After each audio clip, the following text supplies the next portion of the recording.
Raghav half day लेकर श्रेया के साथ ऑफिस से निकल गया। राघव श्रेया को एक फैक्ट्री के वहां ले गया और उसने उससे दरवाजा तोड़ते हुए अंदर कार ले जाने के लिए बोला। वो जैसे ही अंदर पहुंचे तो वहां काम करने वाले लोग बहुत नाराज हुए, लेकिन राघव ने उन्हें और सुनाया। फिर बॉडीगार्ड्स ने राघव पर हमला कर दिया और राघव ने भी उनको चुन चुन कर मारा।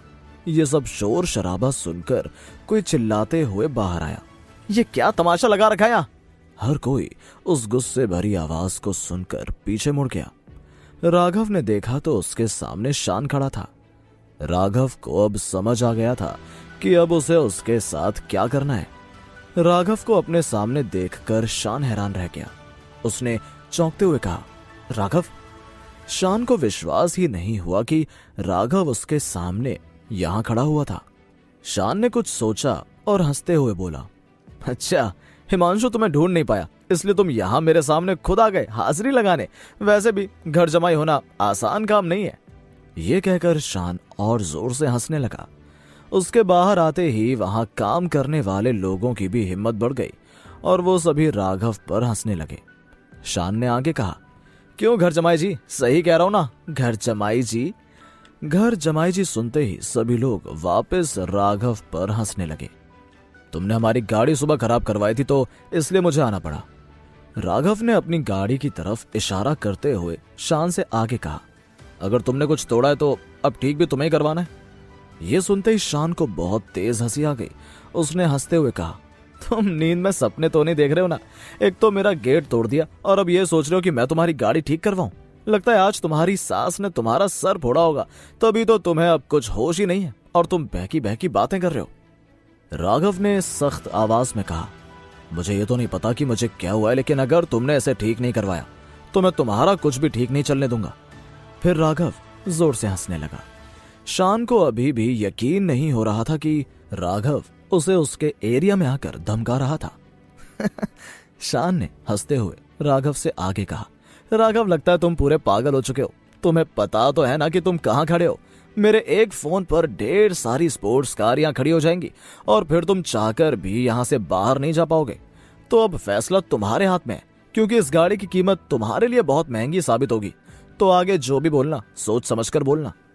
ये बोलकर शान जोर से हंस दिया, क्योंकि उसके हिसाब से अगर राघव को कुछ हो भी जाएगा तो भी उसके परिवार में किसी और को कोई फर्क नहीं पड़ेगा।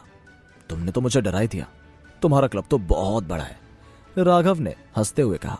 तभी शान के एक आदमी हिमांशु ने बीच में आके राघव से कहा, हाँ वो तो है ही, हमारे आगे नाम भी शान जी का लगता है, तो डरने की तो बात है ही। ये कोई तुम्हारे जैसे घर जमाई थोड़ी बनकर बैठे हैं। फिर शान फिर से राघव पर हंसते हुए बोला, मुझे तो अब तुम पर तरस आ रहा है। अगर बचना है तो अपनी वाइफ को बुला लो, क्या पता उसे देखकर मेरा दिल तुम्हारे लिए पिघल जाए और मैं तुम्हें जाने दूं। मैंने तो बस तुम्हें कार ठीक करने के लिए बोला है, तो तुम ये सब क्यों बोल रहे हो? मुझे बस अपनी गाड़ी ठीक करवानी है, राघव ने कहा, क्योंकि वो नहीं चाहता था कि इन सब में तान्या का नाम कहीं से भी आए। शान ने राघव से कहा, अच्छा और हमारा जो नुकसान हुआ उसका क्या? आज सुबह तुम्हारी वजह से 9 बहुत महंगी गाड़ियां खराब हो गईं। उनकी जो कीमत है वो तुम सपने में भी नहीं सोच सकते। और मेरे खास 8-10 आदमी भी हॉस्पिटल में एडमिट है, तो क्या उनका हर्जाना तुम दोगे? तो इससे अच्छा यही होगा कि यहाँ आओ और मेरे कदमों में झुककर माफी मांगो, और मैं तुम्हें माफ भी कर दूं या क्या पता तुम्हें यहाँ से जाने भी दूं। हाँ हाँ झुक जाओ झुक जाओ, हर किसी ने राघव को कहा और अपने हाथों में पकड़े स्टील पाइप को जमीन पर बजाने लगे। श्रेया जो अभी तक चुप थी, उसने तेज आवाज में कहा, किसी को इतना भी नहीं उकसाना चाहिए कि वो तुम्हारे लिए मुसीबत बन जाए। अब तक श्रेया जान चुकी थी कि राघव लड़ने में एक्सपर्ट था और वो अकेला ही इतने लोगों को सबक सिखा सकता है। शान ने जैसे श्रेया को बोलते हुए सुना तो उसने श्रेया को ऊपर से नीचे देखा और उसकी तरफ ही देखता रह गया। उसने श्रेया से कहा, हे ब्यूटीफुल, तुम क्या इस आदमी के लिए बोल रही हो? तुम क्यों इसके पीछे खुद को भी मुसीबत में डाल रही हो? इससे अच्छा होगा कि मेरे भाइयों को तुम्हारी जैसी लड़की का हर रोज इंतजार रहता था, तो तुम मेरे पास आ जाओ। इसके बदले मैं तुम्हें बहुत कुछ दूंगा। ये सुनते ही श्रेया को बहुत गुस्सा आया। वो एक मिडिल क्लास फैमिली से जरूर थी, लेकिन उसने अपनी रिस्पेक्ट से कभी कॉम्प्रोमाइज नहीं किया था। राघव का ये सुनते ही खून खौल गया, क्योंकि राघव खुद फीमेल्स की बहुत रिस्पेक्ट करता था। राघव ने गुस्से में शान से कहा, शान तुम ये क्या बोल रहे हो? तुम पर तो थॉमस फैमिली को प्राउड है, आखिर तुम कैसे किसी लड़की के बारे में ऐसा बोल सकते हो? अपने आसपास की लड़कियों के चेहरे देखो, उनके भी चेहरे गुस्से से लाल हो गए। राघव ने शान को समझाने की कोशिश की, क्योंकि वो नहीं चाहता था कि लोग किसी भी कारण से थॉमस फैमिली के बारे में कुछ भी गलत कहें। राघव को यह तो पता था कि शान बहुत घमंडी था, लेकिन उसने ये कभी नहीं सोचा था कि उसकी सोच औरतों को लेकर ऐसी होगी। शान को राघव की बात सुनकर बहुत गुस्सा आया और उसने राघव से कहा, क्या बकवास कर रहा है आदमी? उसने अपने आदमियों की तरफ इशारा करते हुए गुस्से में कहा, अगर ये झुककर माफी ना मांगे तो इसकी टांगें तोड़कर इसे बाहर फेंक देना यहां से। शान की बातें जैसे उन आदमियों के लिए हुक्म थी। उसके कहते ही वो लोग राघव को मारने के लिए तैयार हो गए। वहीं राघव ने जैसे ही ये देखा कि उसको मारने के लिए ये लोग आ रहे हैं, उसमें एक नया ही जोश भर गया और वो बहुत खुश हो रहा था कि इतने टाइम बाद अब उसे मौका मिल रहा था अपनी स्किल्स दिखाने का। चुप जाओ, राघव ने श्रेया को अलर्ट करते हुए कहा, क्योंकि वो नहीं चाहता था कि श्रेया इन सबके बीच में आए।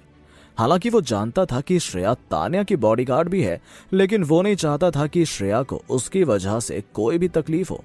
किसी ने राघव के बाजू पर इतनी जोर से मारा कि बहुत तेज आवाज आई। राघव अभी श्रेया से बात कर ही रहा था कि अचानक उसके ऊपर यह हमला हो गया।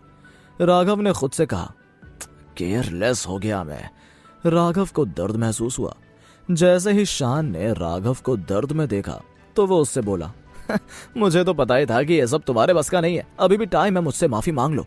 मैं सच में तुम्हें माफ करने की सोचूंगा, वरना तो तुम्हारी हालत बहुत खराब कर देंगे ये मेरे लोग। अब तुम कोई सुपरमैन तो हो नहीं ना, जो इतने लोगों के सामने टिक पाओगे।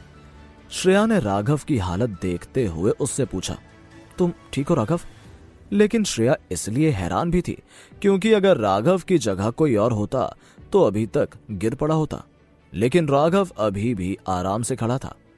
राघव को ऐसा महसूस हुआ कि जैसे उसके हाथ की हड्डी टूट गई हो। राघव ने शान से कहा, सिर्फ एक गाड़ी के लिए इतना कुछ करने की क्या जरूरत है? तुम हमें गाड़ी ठीक करवा के दे दो बस। तभी पास खड़े आदमियों को जोश आ गया। उन सब ने चिल्लाते हुए कहा, तुम तो सिर्फ एक घर जमाई हो प्यारे, तुम्हें क्या पता शान जी जैसा बनना क्या होता है? ये सुनकर शान की छाती और फूल गई और उसमें और हिम्मत आ गई। राघव, तुम मुझसे लड़ना चाहते हो, ये भीड़ देख रहे हो क्या? शान ने घमंड से कहा और जोर जोर से हंसने लगा। तभी अचानक कुछ ऐसा हुआ कि शान का चेहरा मानो हंसते हंसते जाम हो गया। वो बोलते बोलते रुक गया तो सभी ने नोटिस किया कि कुछ तो अलग है। किसी ने कहा, शान सर, आपका चेहरा अलग लग रहा है, जैसे कुछ हो गया है। शान ने अपने चेहरे को हाथ लगाकर देखा, लेकिन उसे कुछ महसूस नहीं हुआ। राघव ने शान से कहा, परेशान मत हो, मैंने बोला था ना कि तुम्हारा भी कुछ ना कुछ तो तोड़ूंगा। राघव ने शान को उसका सबक सिखा दिया था। जब कुछ साल पहले राघव ने मार्शल आर्ट्स की ट्रेनिंग ली थी, तब उसने एक्यूपंक्चर पॉइंट्स टेक्निक भी सीखी थी, जिसमें उसने बॉडी पार्ट्स को कंट्रोल करना सीखा था। आज राघव ने शान के चेहरे पर ऐसे पॉइंट्स दबा दिए जिससे उसका फेस पैरालिसिस हो गया और इसका इलाज आसानी से होता भी नहीं था। तूने क्या किया मेरे साथ? शान ने दर्द में तड़पते हुए कहा। 5 मिनट पहले राघव शान से बात करते करते उसके बहुत करीब जाकर खड़ा हुआ और बिजली की रफ्तार से उसने शान के साथ ये कर दिया।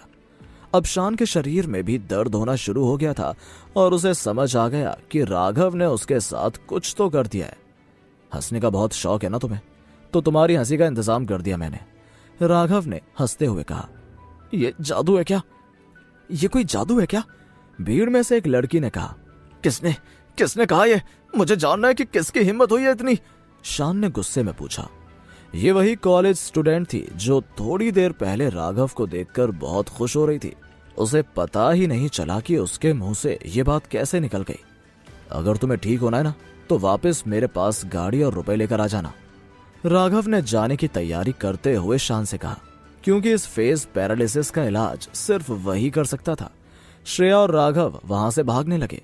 शान जोर से चिल्लाने की कोशिश करते हुए बोला, इन दोनों को भागने नहीं देना, पकड़ो इन्हें। राघव और श्रेया कैसे यहां से भाग पाएंगे? क्या शान राघव की शर्त मान लेगा? राघव के अंदर और कौन कौन से टैलेंट्स छुपे हुए थे? आखिर क्या है राघव के पिछले कुछ सालों का राज? आगे क्या मोड़ लेगी ये कहानी और इन सभी की लाइफ में आगे क्या होने वाला है, क्या होंगे इन सभी सवालों के जवाब कमेंट बॉक्स में कमेंट करके जरूर बताइएगा।